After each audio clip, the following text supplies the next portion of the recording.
안녕하십니까. 거꾸로 투자하는 쇼킹 부동산입니다. 어제 오후 5시 속보가 전해졌습니다. 윤석열 정부의 저출산 고령사회 정책과제 및 추진 방향 해서 이 안에 부동산 정책도 포함이 됐거든요. 이거 발표되고 나서 애 있는 집들이 환호를 했습니다. 자, 왜 그런지 오늘 영상에서 좀 분석을 해드리고요. 아마 오늘 끝부분에서 좀 화가 나는 것도 있을 겁니다. 그 내용 체크하시면요, 앞으로 부동산 주택 공급 정책을 이해하시는데 큰 도움이 되실 겁니다. 영상 시청 전에 구독으로 부자 되시기 바랍니다. 자, 심각한 대한민국 저출산 문제, 이제는 뭔가 좀 사회적으로 무엇인가 결단을 내려야 될 때가 되지 않았나 이런 생각이 듭니다. 물론 이전 정부에서도 엄청난 예산을 쏟아부으면서 저출산 문제를 신경 썼지만 합계 출산율은 계속해서 떨어지고 있죠. 자, 그래서 무엇이 문제인가 뒤에서 봤더니 이거 저출산 대책 자체가 문제가 있더라. 왜냐면은 저출산 대책으로 딱 깎아보면 무려 과제가 214개 과제인데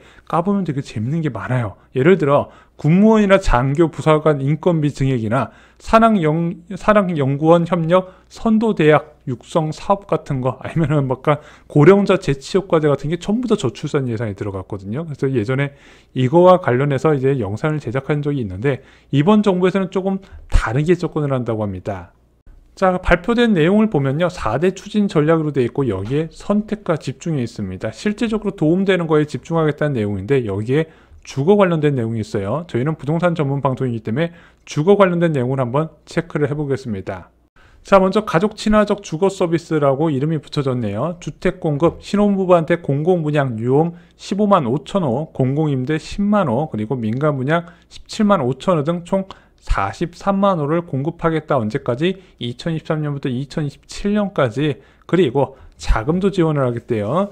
신혼부부 대상 구입이나 전세자금 대출 소득 요건을 완화해서 주거비 부담을 경감을 하겠다. 그래서 1만 명 가구의 신규 이용이 전망되더라. 자, 여러분들 은행에 전세자금 대출 창구 가보시면은요, 신혼부부를 위한 주택 구입 자금하고 전세자금 대출이 있어요. 이거 금리가 주택 구입은 2.4%고요. 전세자금 대출은 1.65%밖에 안 되는데 소득 요건이 좀 엄격했습니다. 구입 자금은 7천만 원 이하, 그리고 전세자금 대출은 6천만 원 이하였는데 이것을 소득 기준을 상향시키겠다고 합니다.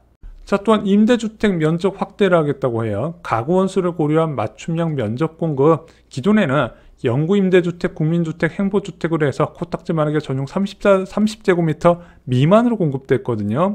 행복주택 같은 경우는 61%가 전용 30제곱미터 미만으로 공급됐더라. 원룸만 계속 공급을 했어요. 자, 그런데 이제 이게 문재인 정부 말에 어떤 정책으로 바뀌었다? 문재인 대통령 지시사항으로 통합 공공임대주택으로 전환이 됐어요. 그래서 이번에 통합 공공임대주택으로 바뀌니까 3인 가구, 4인 가구를 위한 넓은 면적을 제공하겠다. 그래서 4인 가구는 60제곱미터 이상 전용 74제곱미터에서 84제곱미터를 공급을 하고 당연히 되죠. 3인 가구는 40제곱미터에서 60제곱미터로 넓은 면적에 거주 가능하도록 배려하겠다고 만들었습니다. 자, 행복주택 면적도 확대를 하겠다 그래요. 이 행복주택은 폐지가 됐거든요. 사실상 통합 임대주택으로 전환이 됐는데 이미 계획된 것 중에서 아직 미착공했으면은 기존 계획을 변경해서 면적을 늘리고요. 그리고 기존 행복주택은 뭐 코딱지만하게 많은 거 터가지고 한 사람이 크게 이용할 수 있도록 리모델링을 계획한다고 합니다. 하지만 주거 서비스 부분에서 딱히 새로 나온 것은 없었어요. 자, 많은 분들이 관심을 가진 것은 바로 청약제도 개편이었습니다.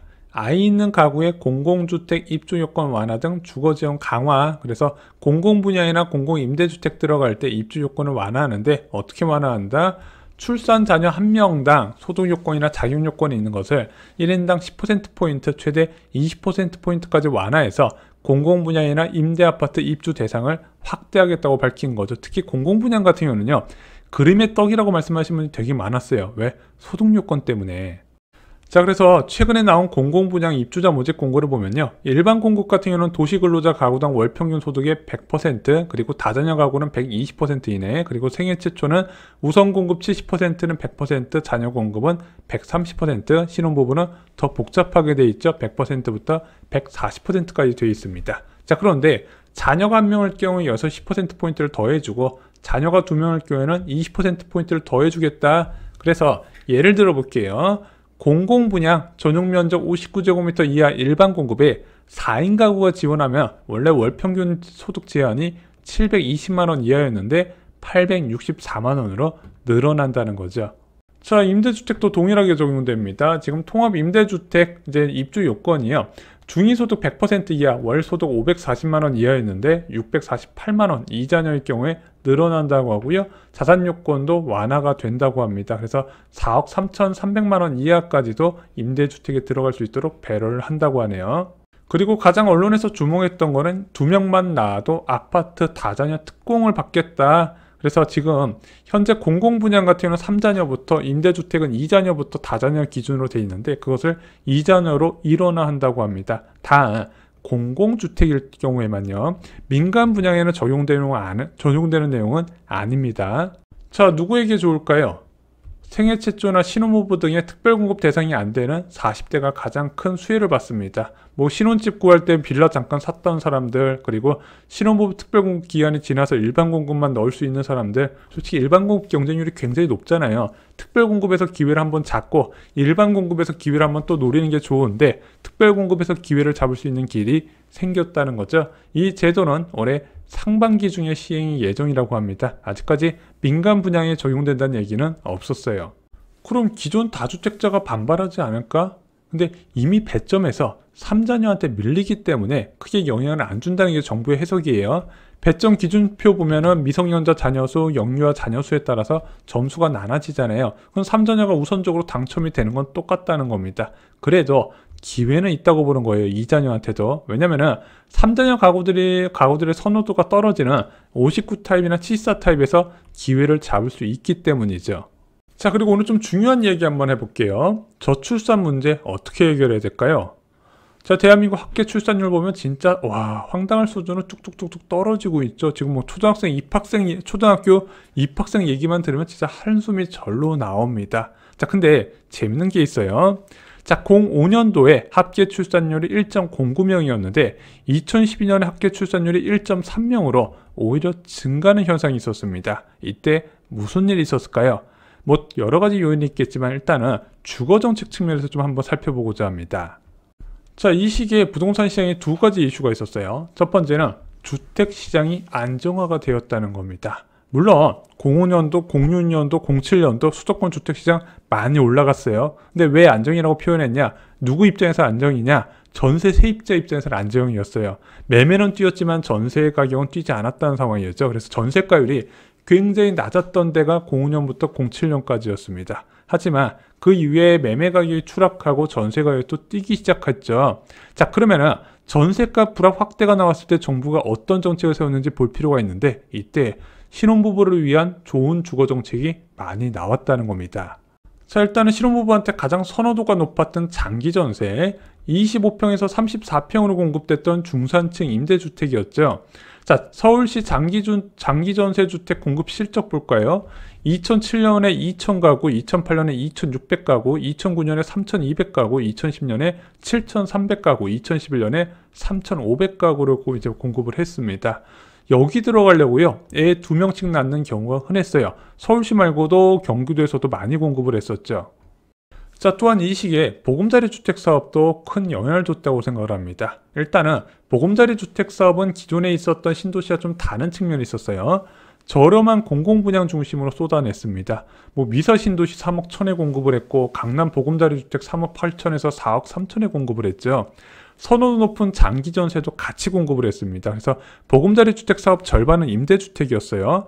장기 전세하고 또 뭘 공급을 했다? 국민임대주택을 공급했는데 국민임대주택 면적이 전용 59제곱미터 25평 면적으로 작지 않게 공급을 했다는 겁니다. 그래서 이제 중산층한테 제시를 하는 거예요. 자, 내가 진짜 저렴하게 집을 팔 테니까 내 집만은 하든가, 또는 이거 싫어? 그러면 임대주택 줄게. 대신 이 임대주택이 작지가 않아, 커. 그래서 여러 가지 기존 주택을 사지 않고도 대안이 충분히 있었다는 겁니다.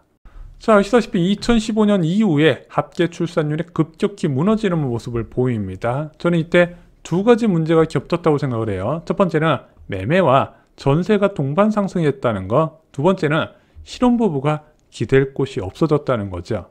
바로 이 시기에 등장한 게 행복주택이었습니다. 행복주택은요, 청년과 신혼부부 고령자만 딱 떼어넣어서 임대주택을 공급하는 정책인데 이제 제가 알기로는 한 10만호, 20만호 이상 사업이 추진됐던 걸로 알고 있습니다.